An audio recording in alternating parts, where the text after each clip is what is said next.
All right, welcome back to the Copywriters Podcast with your host, the world's greatest copywriting coach, David Garfinkel. David, how you doing today? I'm good, Nathan. How are you? I'm good. I am so excited for today's episode because it's my favorite series, but it's like taken to the power of 5. So I'm excited for today's episode. Yes, indeed. Well, let's jump into it. Today we have a special edition of the Old Masters series.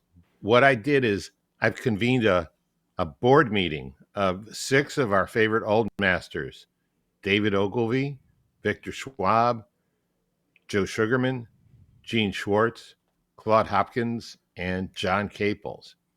Now, if you've read Think and Grow Rich, you know how Napoleon Hill used to have these imaginary meetings with dead presidents. Remember that? Mm-hmm. Well, this one's like that, but it's a little different. I've actually taken quotes from 6 of these old masters. I can barely lift it. It's so heavy. These are the books. And I've organized them into 3 categories to answer this question, which was ahead of all of their times. The question is, how can you improve the quality and response of your video ads on Facebook, YouTube, and TikTok? Assuming that by the time this episode airs, we still have a TikTok in the United States, but in the rest of the world anyway, you guys have it. You'll be surprised and maybe too delighted to find out these guys had some wisdom that they published before there was even an internet that applies 100% today, and we'll show you how. Because some things never change, like this. Copy is powerful. You're responsible for how you use what you hear in this podcast. Most of the time, common sense is all you need. But if you make extreme claims, and if you're writing copy for offers in highly regulated industries like health, finance, business opportunity, you may want to get a legal review after you write and before you start using your copy. My larger clients do this all the time. So, Nathan, today's Old Masters board meeting idea came about after I answered a question in a LinkedIn forum. And the question was about copywriters. Do copywriters need to update their skills? Mm-hmm. And this is what I posted. The basic copywriting skills never really change, but the format you use them in changes. For example, we used to have classified ads in newspapers. Now we have Google ads. The rules are different, but the same skills and principles apply completely. What this means is you need to learn the fundamentals and then spend your time updating your skills on applying the fundamentals to the new formula. Mm-hmm. People buy the benefits they think will help them the most. That hasn't changed. But today, with so much video and a lot of the way you convey benefits, it's as much visual as it is verbal. So you need to learn to communicate visually. Still, the underlying thinking, the human psychology of buying, remains the same. And so now we are going to convene the first meeting of the Old Masters Board. And, if I were Napoleon Hill, I'd say, so, Ogilvy sits down, pulls out his can of Prince Albert, tamps it into his pipe, and lights it with a torch. And Vic Schwab says to him, "Hey, when I said put that in your pipe and smoke it, that's not what I was thinking." And Ogilvy glares at him. But we're not going to do that. We're not going to do that. We're going to just ask the board 3 questions, and then apply their answers to video. Okay? Okay. Yeah. So the first question for the board is, what advice would you have for copywriters regarding the beginning of a sales message? Mr. Ogilvy has raised his hand. He says, on the average, 5 times as many people read the headline as read the body copy. When you have written your headline, you have spent 80 cents of your dollar. And in actuality, he said that in Confessions of an Advertising Man. Great book. We want to point out Mr. Ogilvy was an advertising man, not an accountant, so his math is a little off. It's actually 82 cents of and a half of your dollar. But no matter, videos, this means put time into getting a great hook and opening. Uh, nothing, nothing else matters. And if you can't grab them in the first place, you wasted what you're paying for the click or Mm-hmm. just for the view. And we're going to get to a different comment from Joe Sugarman in a minute. He's also a member of this esteemed board. But friend of the podcast, Don Hauptman, sent me the review or the write-up of a private talk that Sugarman gave to a direct marketing club in New York, and also an article he'd written for Direct Magazine. And one thing that Sugarman said is everything in his ad, in terms of the design, in terms of the layout, everything in the ad is designed to get the reader to read that first sentence, right? And one more thing, and then let's talk about this a little bit more. Yesterday, I was working with a client who has made a lot of money and spent a lot of money to make a lot more money with advertising. We spent an hour and a half coming up with a new headline and a new opening sentence for a landing page that got traffic driven from a Facebook ad. And he said that an improvement of 5 percentage points in the response rate to the landing page will make a huge difference in that funnel's profitability for the company.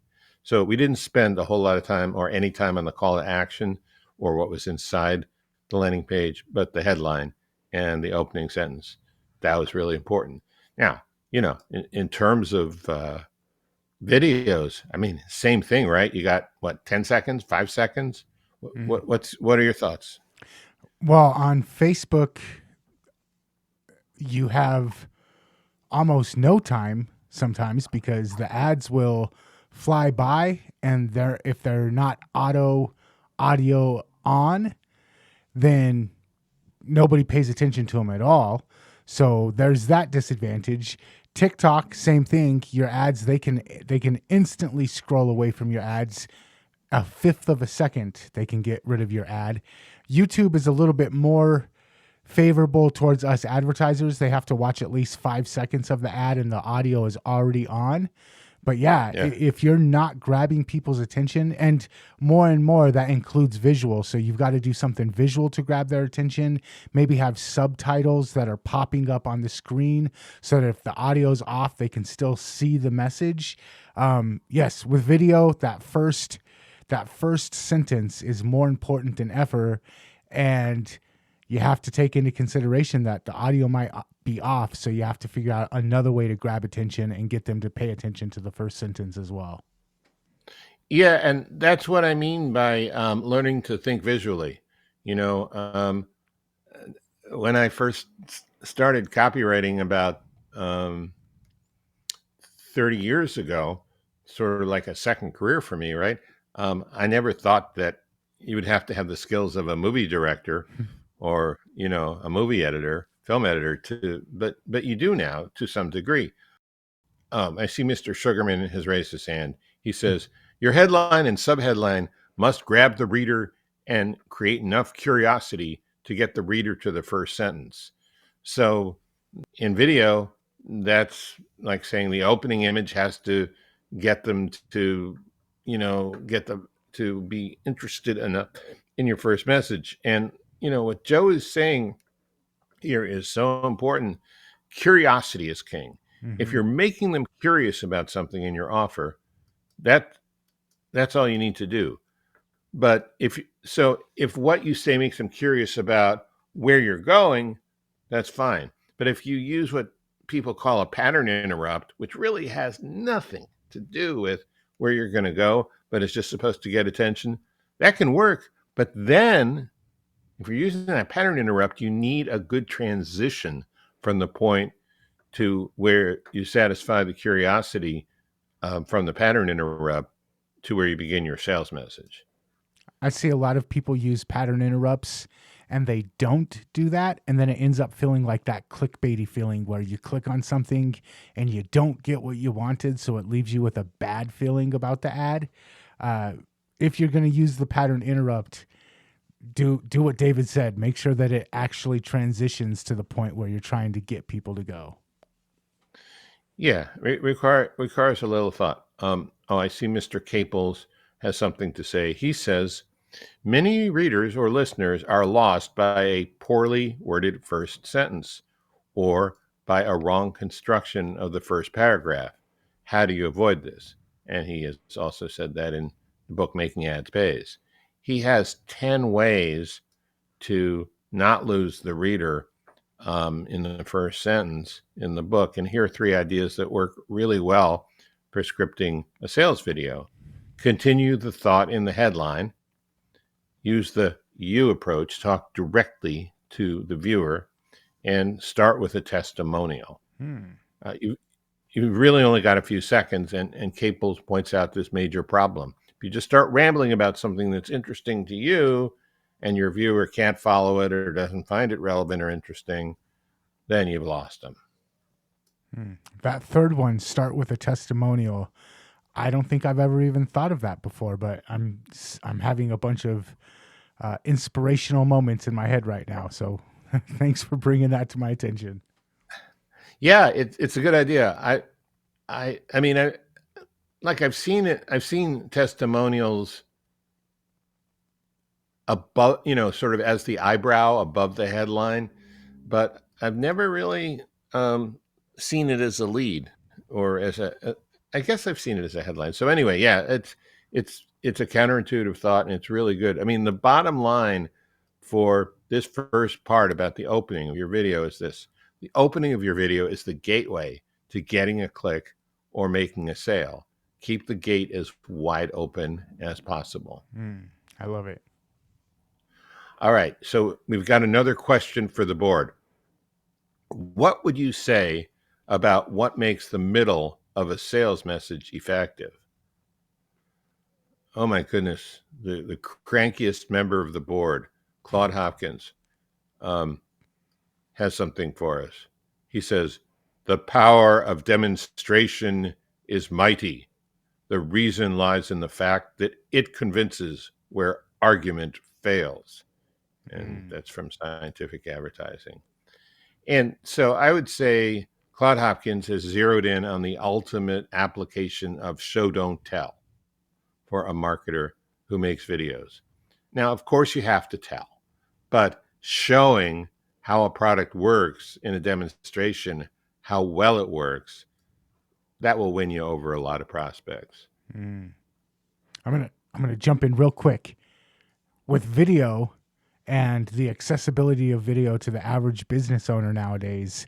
That's a huge one. I remember the commercials from when I was a kid. Look, we can cut through a steel can and then we can still slice through a tomato. Or this vacuum sucks so much. Wait, this vacuum sucks so good it can lift a ball. I don't know how to word this. A vacuum sucks, but not in that way. Yeah, you can lift a bowling ball with the suction power, but that visual, especially in the middle of the infomercial, where I was starting to kind of get a little bit bored, but now all of a sudden you're slicing through tomatoes after you slice through a steel can, or you're lifting an entire bowling ball with the suction power. We have that ability in video ads, and that's something that we didn't really have if we're just using text-based ads. That's right. That's right. Because it's really hard to have a sequence of still pictures or even a realistic drawing that's going to have nearly the same effect. Mm-hmm. Oh, I see Mr. Schwab has recovered from his bout of silliness about Mr. Ogilvy's pipe, and he has something to say. Performance evidence includes the achievements of the product in actual use. Okay, that's a little stiff, but man, that's powerful. So I think what he's getting at here is you might not even use a demonstration like we were talking about the bowling ball or, I'm trying to remember, the knife. But even if you do, consider taking some time to go beyond just showing the performance to talking about or showing how the product actually works, and more important, the kind of results people get from it. No matter how many times copywriters and marketers hear this, that they need to focus on benefits rather than features, it's just too tempting to focus only on features, even though no one else cares about the features in most cases. They care about what the feature will do for them. And that's why performance evidence, including the achievement of the product in actual use, is so important. All right, I see Mr. Schwartz is raising his hand now. Yes, Mr. Schwartz has an instruction for, he's sort of the teacher at the table. He says, put the product in action for your reader to show not only how the product looks, and what benefits it gives the reader, but exactly how it does that. Mm. And, what he's talking about here is the mechanism, right? I mean, this is similar to what Claude Hopkins said, but Hopkins said it in more general, global terms. And Mr. Schwartz is now talking about demonstrating the mechanism, which, if unique, has a high value to the prospect when you explain it in a compelling way. People want the same thing, but they want something different, and a mechanism, a better mechanism, a different mechanism, that always works really well. I think also if the biggest objection that you're trying to overcome with your market is skepticism and healthy skepticism, using this approach will help me. Okay, now I see how it works. Now I'm convinced that it works. When you were just telling me it would get me these great results, I was kind of skeptical, but now that you've shown me the mechanism of how it works, okay, I buy it. I get it. Yeah, it's the ultimate drilling down into benefits in a way, and demonstration. Yeah. Mm-hmm. So, oh, I see the cat is back. The cat in the back. Okay. So the bottom line for question number 2 is no one is in love with your product the way you are, but they might be interested in what it can do for them and how it works and how it delivers results. Mm-hmm. And we have a third question for the board. What do you have to say about the closing of the sales message? Mr. Caples' hand shoots up and he says, the closing paragraph of an ad is important. To sell or not to sell may depend on how effective you are at the finish. Notice that Mr. Caples is getting a little poetic here, sort of an allusion to Hamlet, to sell or not to sell. We like that. Okay, so I have a personal memory of something that I think really fits into, what he said. And that is, I remember once getting a postcard advertising a sales training course. You know what postcards are? They used to come in the mail. They're these little, when people had mail. And it said 82% of salespeople don't close. So I ran that by a sales trainer friend at the time, and he said, that's not true. I asked why. He said, the number's too low. A lot of people get timid or weak when it comes time to do the close. There are a lot of reasons for that. We're not going to talk about the reasons, but understand, to be successful in getting the sale, you have to be strong and bold in your close. What I think about this is in person, it's difficult to get to the point where you actually have to ask for money. And a lot of times we think as copywriters, well, I'm not doing it in person, so it'll be no problem. But those same psychological hangups will show through, and the potential customer, they feel that, and they feel when you lack the confidence, and then that makes them lose confidence as well. And that's true whether you're selling in person, in a sales letter, or on video. Yeah, absolutely. So Mr. Sugarman would like to add something. He says, all your copy is flowing logically to the last part of the ad where you ask for the order. And, one thing I mentioned about Joe Sugarman when we were doing a podcast about him a few weeks ago is this is a guy who really had a lot more on the line than most of these other guys. They were agency guys. They were essentially contractors to advertisers. Joe Sugarman, it was his own money. It was his own business. So the stakes were higher. His feet were more to the fire. And so he probably, plus he was trained as an engineer, as was Mr. Caples, but he really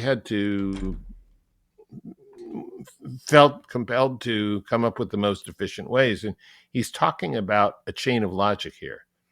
And, that quote is from the Adweek Copywriting Handbook. All your copy is flowing logically to the last part of the ad where you ask for the order. Chain of logic, chain of beliefs is, we've covered that before, and there's lots of other information out there about it. But in short, this process is you start at the end asking, what does my prospect have to believe to want to buy this? And then you work backwards. What does my prospect have to believe that? And so forth.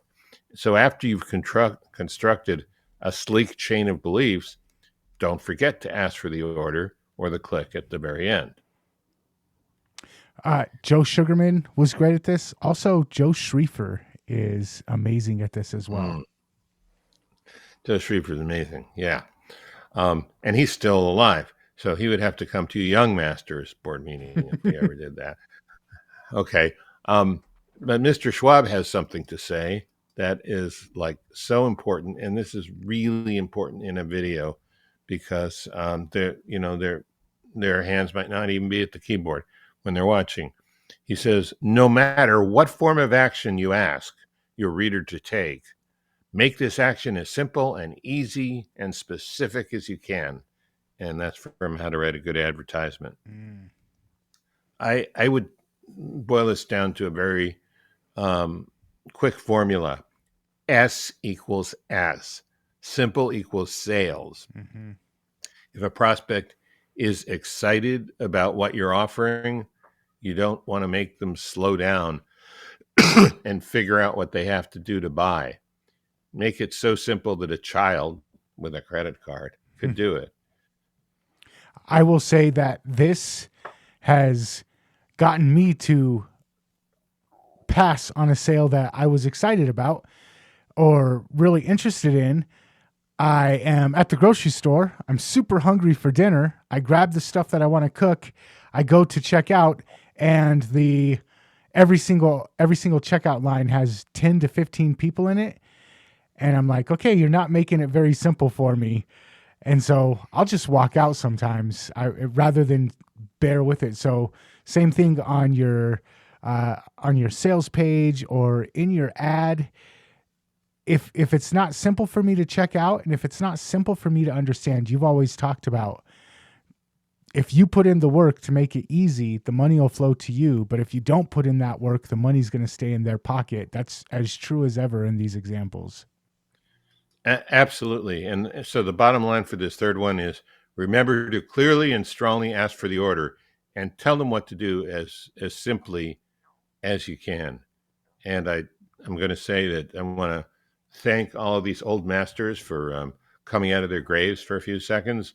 This concludes the first board meeting of the old masters. And hopefully you've gotten a lot of good ideas and helpful reminders, because you probably knew some of these things, maybe most of these things, but you're not doing all of these things for your videos. All right, we're going to have more seances like this in the future, because I really dug this episode. I can't think of a better word for it right now. But thank you for putting this together, David. Thank you to all the gentlemen who joined us on this episode in their ethereal form. We do appreciate you showing up. And if you enjoyed this episode and you want to find more, maybe not quite like this one, but good high quality copywriting content, head on over to copywriterspodcast.com. You can find us there. And until next time, we will catch you later. Catch you later.